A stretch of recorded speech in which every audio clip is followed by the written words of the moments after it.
Welcome, fellow YouTube traveler. I'm Baronen, and I'm on a mission to learn art. What you're watching right now is a painting study I did of a skull. For this, I'm using a reference that I found on Pinterest, and I'm following it as closely as possible for some of the parts. While you watch this, I want to talk a little bit about the struggles I had when coming up to this point. So what you're watching right now is the second attempt, you can call it, or you can call it like the fourth or fifth attempt, depending on how you see it. Because I tried this a few times before, and I threw away 2 or 3 sketches that I wasn't happy with, and then I went along with another sketch and got close to this point, or to this point and a little bit further with that one, and then I was just so discouraged by how it looked, so I just gave it up and I started again a day or two later. And this is when I started over. That's when I drew this. And I feel like that's okay to do sometimes, just starting over with a clean slate instead of just polishing a turd. The reason I did these studies is because I got really inspired by watching Cynic's Designs videos on quick anatomy tips. And when I saw them and how he paints anatomy, I just got so inspired and I thought I want to do that too. So that's why I chose to do a skull study. And when I tried to do what he does, I just felt so lost, and yeah, I just thought everything looked crap. And because I thought it looked like crap, I also felt like crap, and I kept feeling like crap for the whole day after that, because I felt like I wasn't good enough. And at that point, I thought I might not give it another try. But then a few days later, I went to my computer and started drawing again. And while I was on this break from drawing, I had a lot of time to think about drawing. And I think that gave me a lot of encouragement and things to develop. And what I realized was that when I did the first studies, I think I went too fast at all times, because I was used to watching someone doing the work sped up, and I wanted my work to move at the same pace that their time lapse was, and that's never possible.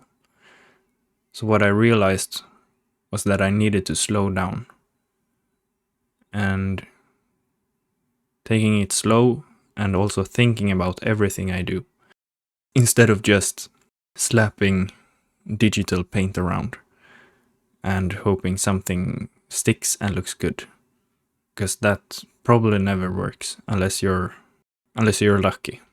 And the ones that are really good at painting, they can do, and they don't have to think, because they do it intuitively with their intuition instead of thinking about it.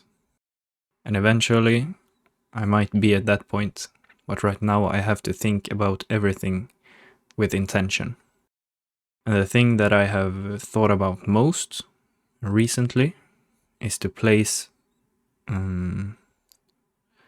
make strong bounce light, because it makes it look more realistic than if you have just a shadow family.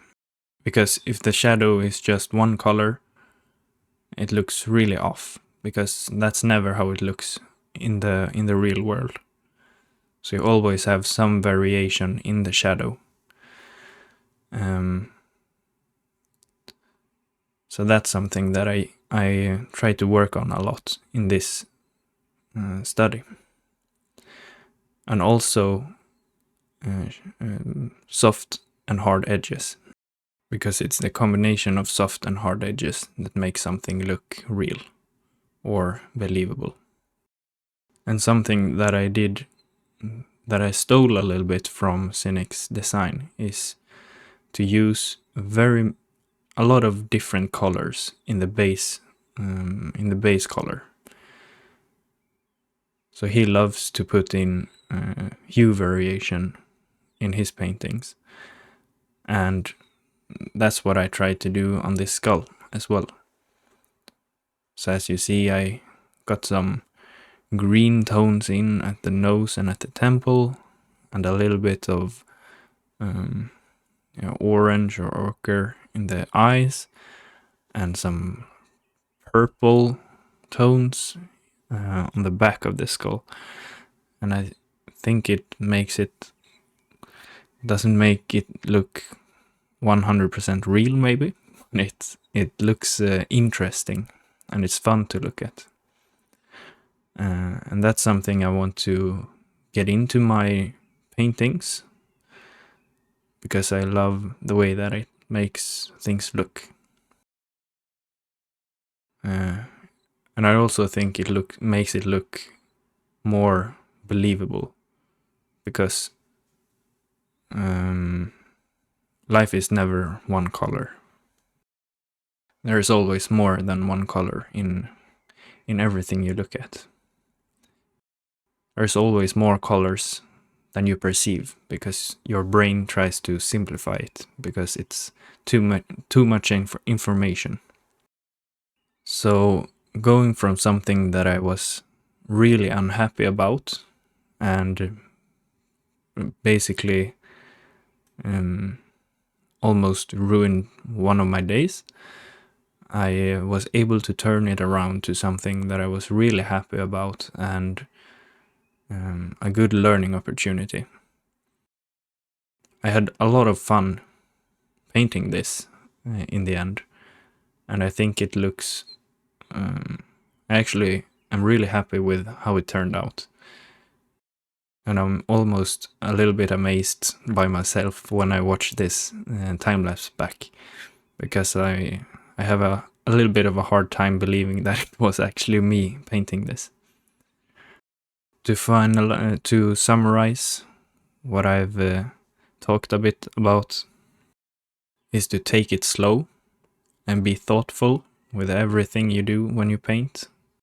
And for me, it is important to put a bit of extra emphasis on the bounce lights, because I often make them too subtle. So now I want to emphasize them, make them pop. And also always be mindful of the edges that I paint, to make sure that the hard edges are hard and the soft edges are soft, and that there is a good balance between them. And also to use a lot of hue variation wherever I can get it in. And I'll say it once more, because I need to hear it a lot. Take it slow. Yeah. Thanks for watching. I hope you like this kind of video where I just ramble on for a few minutes about everything and nothing.